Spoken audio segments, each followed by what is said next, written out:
주일 아침 하나님께서 우리에게 주신 말씀 함께 보시겠습니다. 오늘 말씀 창세기 27장 1절부터 4절까지의 말씀입니다. 우리 함께 하나님의 말씀을 한 목소리로 함께 봉독하겠습니다. 이삭이 나이가 많아 눈이 어두워 잘 보지 못하더니 맏아들 에서를 불러 이르되 내 아들아 하매 그가 이르되 내가 여기 있나이다 하니 이삭이 이르되 내가 이제 늙어 어느 날 죽을런지 알지 못하니 그런즉 내 기구 곧 화살통과 활을 가지고 들에 가서 나를 위하여 사냥하여 내가 즐기는 별미를 만들어 내게로 가져와서 먹게 하여 내가 죽기 전에 마음껏 내게 축복하게 하라. 아멘. 오늘 주신 말씀을 통해서 우리 모두에게 하나님의 은혜 주시기를 원합니다. 오늘은 축복의 가정이라는 제목으로 하나님의 말씀을 전하도록 하겠습니다. 오늘 창세기 27장의 말씀은요, 어느 한 가정의 이야기입니다. 근데 좋은 이야기 같지는 않아요. 좀 아픔이 있는 그런 스토리인데, 하나님께서 우리에게 주신 가장 큰 선물 중에 하나가 바로 가정이죠. 가정을 통해서 서로 사랑하고 허물도 덮어주고 또 인생에 필요한 것들을 하나님께서 그 가정을 통해서 공급해 주시는 거죠. 그렇다고 해서 늘 가정에 좋은 일만 있는 건 아닌 것 같아요. 그래도 하나님께서 우리를 가정을 통해서 믿음의 훈련들을 하게 하는 어쩌면 믿음의 학교와 같은 곳이 또 가정일 수 있습니다. 그래서 가정에서 경건하게 살아가는 것이 세상에서 믿음으로 승리하는데 가장 중요한 원동력이 되는 줄 믿습니다. 중요한 건 가정에서도 믿음 생활을 잘 해야 된다는 거예요. 교회에서는 믿음 생활 다 잘 하시는데 가정에서도 믿음을 따라 하나님의 은혜를 따라 살아가는 우리 기쁨 교회 모든 성도님들이 되었으면 좋겠습니다.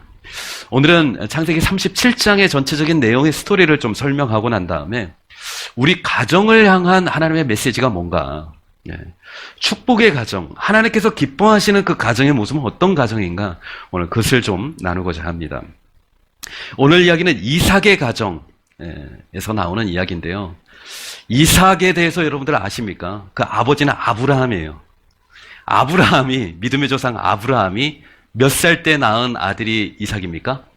100살 때 낳은 아들이 이삭입니다. 얼마나 귀한 아들입니까? 근데 이 이삭도 나이가 들어서 결혼을 했는데 믿음의 여인 리브가와 결혼을 합니다. 근데 결혼을 했는데 아이를 가질 수가 없었어요. 그래서 기도를 하나님 앞에 드리면서 20년 만에 아이를 갖는데 이삭의 나이 60세 자녀를 갖게 되는, 잉태를 하게 되는데 쌍둥이를 얻게 됩니다. 그래서 쌍둥이가 태어났는데 형의 이름이 뭐예요? 에서, 동생의 이름이 야곱. 에서와 야곱. 이 두 아들을 갖게 됐어요. 그래서 한 가정이 있는데 아버지 이삭, 어머니 리브가 두 아들이 있어요. 에서와 야곱.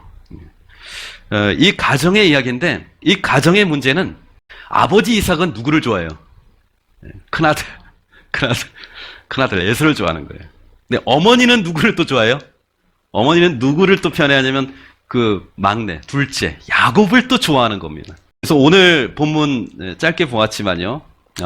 본문을 보면은, 그러니까 나이가 들면서 아버지가 마지막 꼭 해야 될 일을 해주고 싶은 거예요. 큰아들한테. 그래서 이삭의 계획이 나옵니다. 이삭의 계획. 자기가 이제 늙을 때가 가까이 오고 이제 죽기 전에 하나님께서 우리의 가정, 내 인생에 주신 축복을 내 아들, 특히 큰아들에게 주고 싶다. 에서에게 마음껏 주고 싶다. 그래서 어떤 계획을 세우냐면 큰아들 에서를 부르는 거예요. 조용히 불러가지고 너 사냥 잘하지. 내가 이제 나이가 많이 들고 눈이 침침해 이제 눈이 거의 보이는 게 없는데 네가 가서 사냥을 해서 좋은 고기를 얻어다가 내가 먹을 수 있는 맛있는 음식 별미를 가져오면 내가 기쁘게 너에게 마음껏 축복을 하고 내 인생을 마무리하고 싶다. 그랬더니 그 얘기가 에서 큰 아들의 마음에 어때요? 너무 좋은 거죠. 그런데 이 이야기를 누가 듣게 됩니까? 참 엄마들의 귀가 참 밝아요. 엄마들의 귀가 참 밝아요. 그래서 그 은밀한 이야기를 듣고 난 다음에 리브가 이 어머니에게도 계획이 있어요. 어떤 계획이 있어요? 이 축복을 누가 받았으면 좋겠어요? 예. 야곱아, 아버지가 지금 마지막 인생의 황혼기에 축복 기도를 할 텐데 그 축복 네가 받았으면 좋겠다. 네가 받았으면 좋겠다. 그래서 불러다가 이제 얘기를 하는 거예요. 너는 잔말 말고 시키는 대로 해라. 그때 그 얘기를 듣고 난 다음에 야곱이 하겠다고 해요? 안 하겠다고 해요? 아유, 어머니, 큰일 납니다.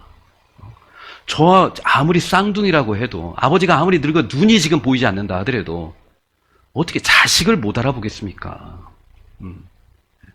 제가 축복받으러 갔다가 저주를 받을까 하니까 어머니 그거 안 됩니다. 그랬더니 어머니가 뭐라고 얘기를 해요? 저주는 내가 받겠다. 너는 내가 시키는 대로 해라. 너무나 완강하게 얘기하니까 야곱이 그 형처럼 자기는 매끈매끈한 사람이고 형은 막 털이 많거든요.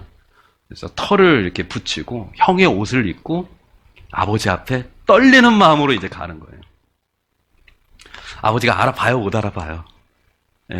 긴가민가한데 결국에는 이 야곱에게 속아서 둘째 아들한테 마음껏 축복을 주는 겁니다.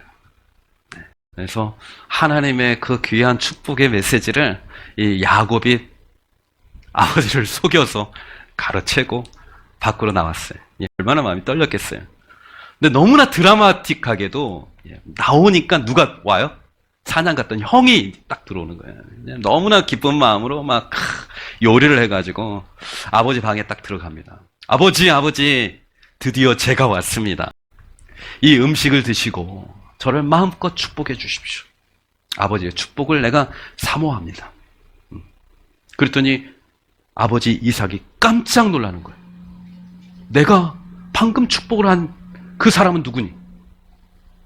그때서야 형은 이 상황을 알게 된 거예요. 지난번에는 나의 장자의 명분까지 빼앗아 갔던 이 동생이 이번엔 나의 축복까지도 빼앗아 갔구나. 화가 머리 끝까지 올라온 거예요. 그래서 이 에서는요, 마음속으로 이렇게 마음을 품습니다. 이제 때가 아버지가 곧 돌아가실 때니까 아버지가 돌아가시면 내가 이 동생을 반드시 죽일 것이다. 혼자 중얼거리는 소리를 또 누가 들었어요? 어머니가 너무나 귀가 밝아요. 그 소리까지 들으신 거예요. 그 이야기를 듣고 야곱을 다시 부르는 거예요. 야곱아, 너의 형이 너를 죽이려 한다. 네가 아버지의 축복을 받았지만 형이 너를 죽이려 하니 우리가 같이 살 수 없구나. 그래서 나의 오라버니 라반 외삼촌 집에 며칠만 가 있어라. 너의 형의 분노가 풀리면 내가 사람을 보내서 내가 다시 돌아오게 할게. 그래서 집을 떠나게 되는 거죠. 근데 며칠 있을 거라고 생각을 했는데 얼마가 지나서 다시 돌아오게 됩니까? 20년 만에 다시. 그래서 이 두 형제가 크게 다투고 다시는 하나가 될 수 없을 것 같았는데 나중에 20년 후에 이제 화해를 하긴 합니다. 그러나 이 사건을 통해서 한 가정이 완전히 분열이 되는 겁니다. 저는 성경을 읽으면서 참 이렇게 이해가 안 됐던 게 뭐냐면 처음에 읽을 때요. 성경에 다 좋은 얘기만 있는 줄 알았어요. 이 스토리도 뭔가 좋은 스토리인 줄 알았어요. 근데 이게 하나님께서 뭔가 이 불완전한 가정을 바라보시면서 우리 가정도 그렇잖아요. 완벽한 가정은 이 세상에 없잖아요. 그러나 이런 불완전한 가정을 통해서 하나님께서는 새로운 일들을 이루시는 스토리가 또 성경의 이야기더라고요. 결국 이 집안의 이야기는 막내 야곱이 축복을 받고 큰아들은 울고 마음속으로 동생을 죽여야 되겠다. 그리고 그 혼잣말을 어머니가 듣고 형과 동생을 멀리 헤어지게 하는 그 비극적인 안 좋은 가정의 스토리를 얘기한 겁니다. 누가 축복을 받느냐 하는 이 사건 때문에 가정의 분열이 일어나는데 이 가정의 아픔을 보면서 하나님께서 우리에게 주신 메시지가 있다라는 겁니다. 그 메시지가 무엇인지 같이 한번 나누기를 원합니다. 둘째 아들 야곱이 아버지를 속이고 축복을 받잖아요. 그런데 이 사건의 전체 속에서 자세히 살펴보면 적어도 세 사람의 계획이 나옵니다. 아버지 이삭의 계획이 있어요. 큰아들에게 축복을 주고 싶다. 그리고 두 번째, 어머니 리브가의 계획이 있어요. 아니다. 둘째 아들에게 축복을 주고 싶다. 그리고 큰아들 에서의 계획이 있습니다. 아버지의 축복을 내가 이번에는 반드시 내가 얻어야 되겠다. 물론 야곱에게도 계획이 있어요. 처음에는 거절했다가 너무나 강하게 하니까 어머니의 뜻과 함께 하는 것이죠. 그런데 여기서 우리가 생각해 봐야 될 건 뭐냐면 한 가지 빠진 게 있어요. 야곱을 축복할까? 큰아들을 축복할까? 내가 축복을 받아야 되는데 각자의 생각이 있고 계획이 있는데 한 가지 빠진 게 있어요. 그건 뭐냐면 하나님의 생각, 하나님의 계획이에요. 여기서 아무도 하나님의 뜻이 무엇인지 묻는 사람이 아무도 없어요. 우리 가정을 위한 하나님의 계획은 무엇일까? 저도 성장기에 저희 아버지가 저의 인생에 대한 계획을 가지고 계셨어요. 저희 어머니도 저의 인생에 대한 계획을 가지고 계셨어요. 저 또한 역시 저의 인생의 계획을 가지고 있었어요. 가장 중요한 게 뭘까요? 하나님이 내 인생에 대한 계획을 어떻게 가지고 계시느냐. 우리 가정을 하나님께서 어떻게 이끌어가고 계시는가. 무엇을 원하시는가, 무엇을 기뻐하시는가에 대한 관심이 사실 없었다는 거예요. 아무도 하나님의 생각과 하나님의 계획에 대해서 묻지 않았다는 것입니다. 오늘 나누고자 하는 첫 번째 메시지는 바로 이것입니다. 하나님 안에서 좋은 생각과 계획들을 품어야 한다는 것입니다. 어쩌면 우리 많은 가정이 겪고 있는 것이 분열이에요. 다툼, 갈등. 사실 어떤 가정도 이런 것으로부터 자유로운 가정이 없잖아요. 근데 저는 확신합니다. 하나님의 계획, 하나님의 꿈, 하나님이 기뻐하시는 생각들, 온 가족들이 그것을 마음에 품는다면 우리는 온전히 믿음 안에서 하나님 안에서 하나가 될 줄 믿습니다. 그래서 하나님 안에서 꿈을 꾸고 하나님 안에서 계획을 세우고 저는 목회를 하면서 참 어려운 것 중에 하나가 뭐냐면 우리 자녀들 진로에 대해서 이렇게 고민 상담을 하실 때 참 하나님께서 그의 인생을 어떻게 이끌어주지 어떻게 알겠어요. 근데 엄마는 이것을 하고 싶다, 아빠는 이것을 시키고 싶다 이런 얘기들을 가끔 들어요. 제가 아는 어떤 청년부 담당하시는 목사님이 계셨는데 어떤 집사님이 찾아오신 거예요. 아들의 진로 상담 때문에. 정말 공부를 열심히 시켰거든요. 교육에 투자를 엄청 많이 하셨다. 그런데 이제 대학에 진학할 때쯤 되니까 아들이 요리를 전공하고 싶다는 거예요, 요리를.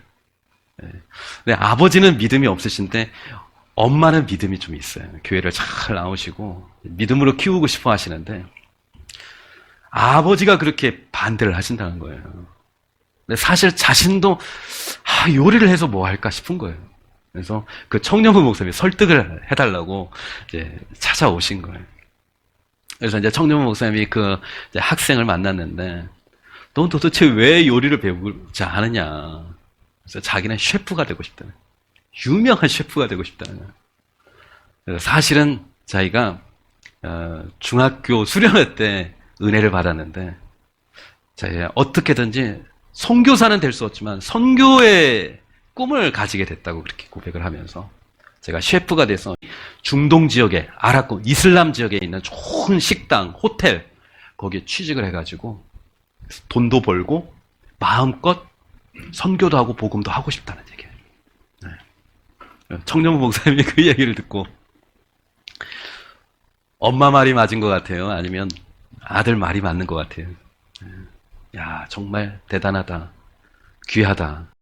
그래서 결국에 청년부 목사님이 그 어머니, 그 집사님을 설득해가지고 결국에는 이제 요리를 전공하게 됐다는 거예요.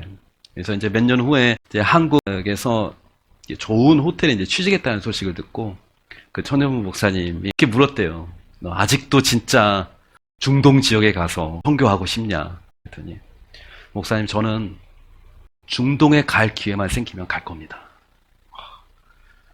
하나님께서 우리 인생의 길을 인도하고 계십니다.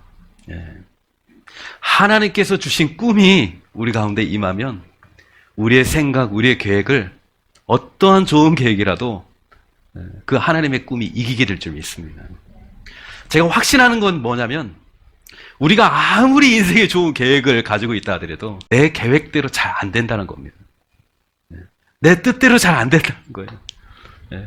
제 목회를 위해서 내 꿈을 세웠다 하더라도 목회의 모든 과정들이 내 계획처럼 되지 않는다는 거예요.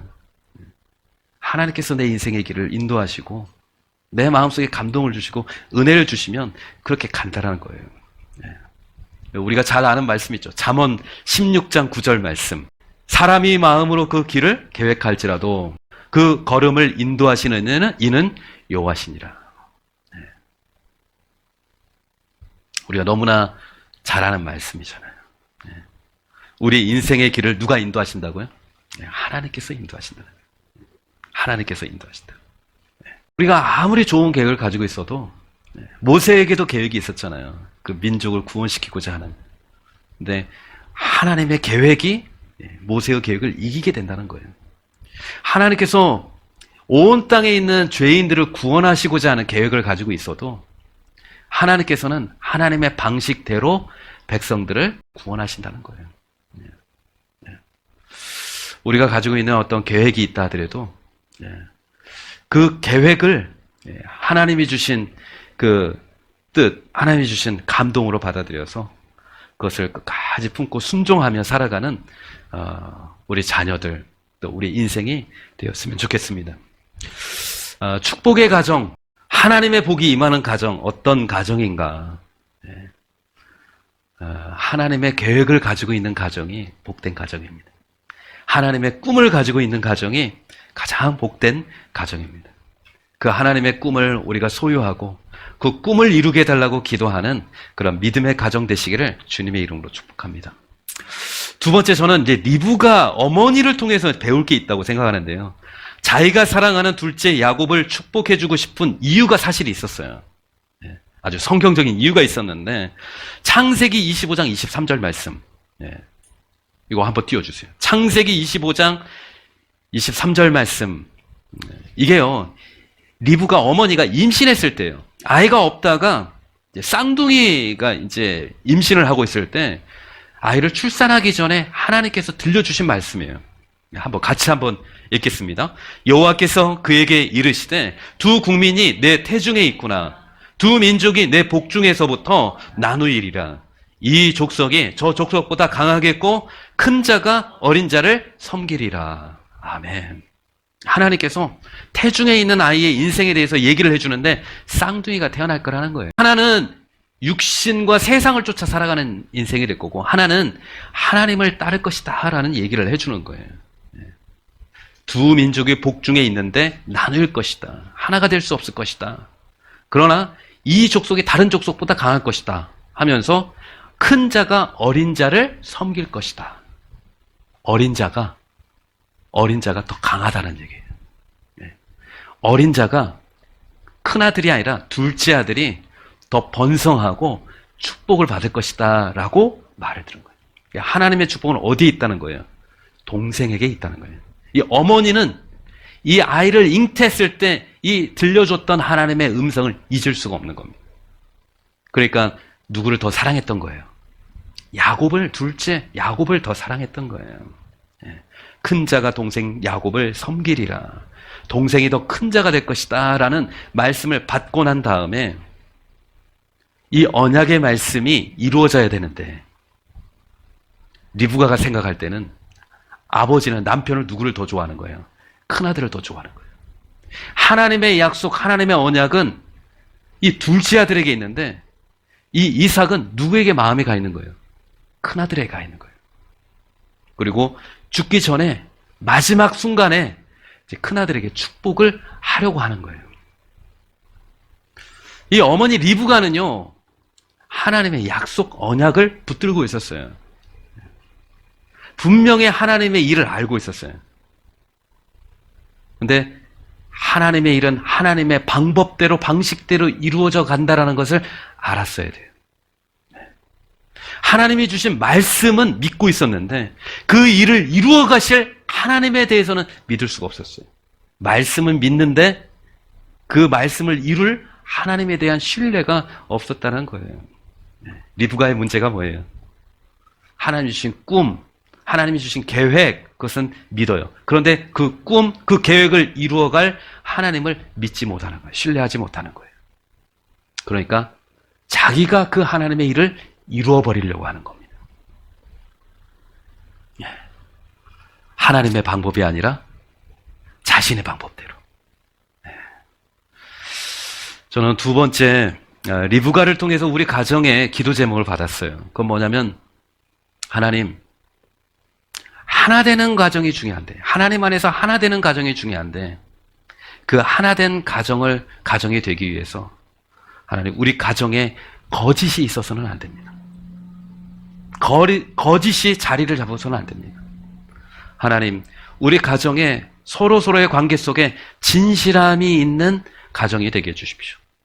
부부간에, 남편과 아내 사이에 거짓이 없고 진실함이 있는 가정.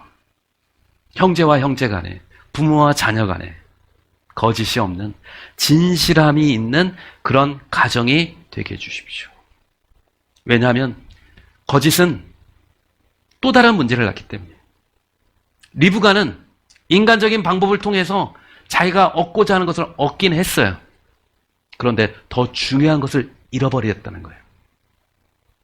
자기가 사랑했던 둘째 아들과 다시는 볼 수 없는, 만날 수 없는, 같이 살 수 없는 그 특별한 하나님의 선물 같은 은혜를 잃어버리게 됐다는 겁니다. 거짓은 불행을 만든다는 겁니다. 그래서 우리 가정에 하나님, 거짓이 아닌 진실이 깊이 뿌리 내리게 해주셔서 하나님의 은혜가, 하나님의 축복이 하나님으로 인하여 하나 되는 그런 가정이 되게 해주십시오. 꿈을 갖는 것 중요합니다. 하나님의 계획을 아는 것 중요합니다. 그런데 그 꿈을 이루어 가시는 하나님을 신뢰하는 믿음이 중요하다는 거예요. 꿈을 이루었냐 못 이루었냐 그게 중요한 게 아니라 하나님은 뭐에 대한 관심이 더 많으세요? 그 꿈을 어떻게 이루어 가느냐 하는 그 과정에 하나님이 더 관심이 많다는 거예요. 우리 자녀들에게도요, 이런 꿈을 갖는 게 너무 중요해요. 저희 딸도 요즘에 꿈이 생겼다고 막 자랑을 하는데, 근데 더 중요한 게 있어요. 그건 뭐냐면 하나님과 동행하는 삶을 살아가는 것이 중요하다는 겁니다. 네. 저는 좀 약간 불안해요. 그 꿈이 언제 또 바뀔지 모르잖아요. 네. 하나님이 주신 꿈은 반드시 끝까지 갈 줄 믿습니다. 네. 그러나 하나님의 방법은 우리의 생각과 늘 다르다는 겁니다. 네. 목회를 하더라도 나의 길이 있고 하나님의 길이 있는 거예요. 우리 자녀들의 인생의 길도 마찬가지예요. 부모가 이렇게 기도하고 있지만 더 좋은 계획을 하나님이 갖고 계시고 그의 인생의 길을 인도하시는 분은 하나님이심을 믿고 우리 자녀들을 축복했으면 좋겠어요. 설령 부모의 눈에 보기에는 양이 안 차고 원하는 자리에 없다 하더라도 말을 함부로 해서는 안 될 것 같아요. 하나님께서 너의 인생 가운데 끝까지 함께 할 거예요. 하나님은 너희 인생에 대한 계획이 있어. 그리고 그 계획을 하나님은 지금도 이루어가고 계시는 분이야. 믿음의 말을 우리 자녀들의 심령 속에 새겨주는, 심어주는 그런 부모가 되어주시기를 바랍니다. 저는 마지막으로 전체 스토리를 보면서 한 가지 배울 게 있는데요.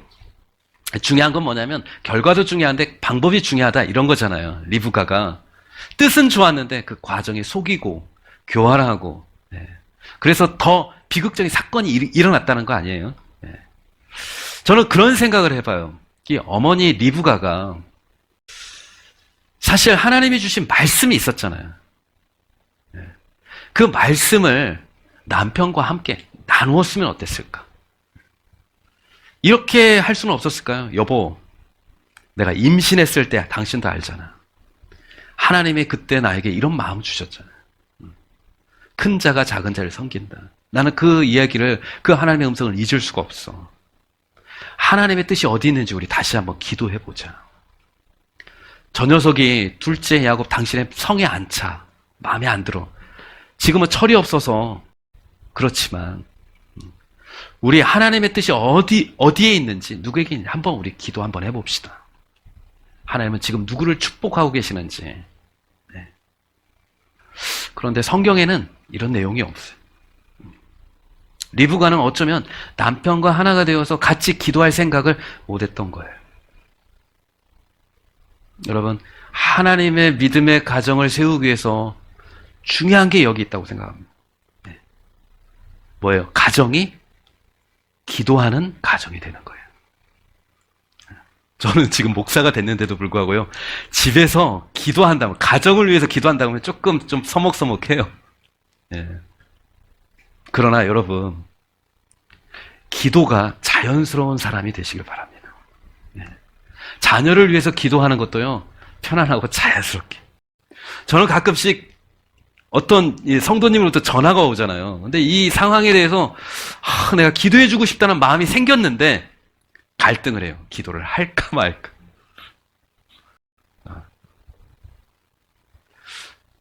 성도님, 제가 기도해 드릴게요. 말은 하는데 기도를 하면 되잖아요. 왜 망설이는지.